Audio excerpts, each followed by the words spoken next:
Hey guys, and welcome back to the channel How to Guide.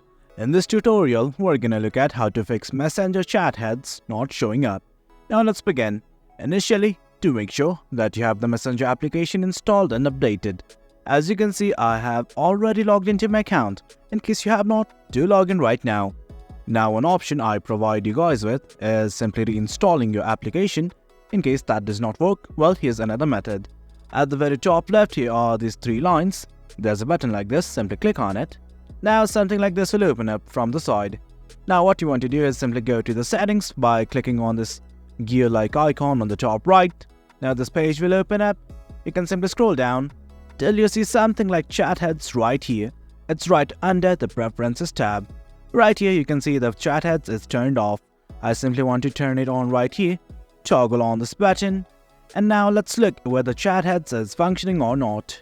I'm simply gonna try to open a chat head for my friend Greg.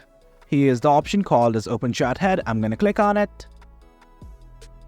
Well, as you can see, I have successfully enabled and fixed Messenger chat head not showing up.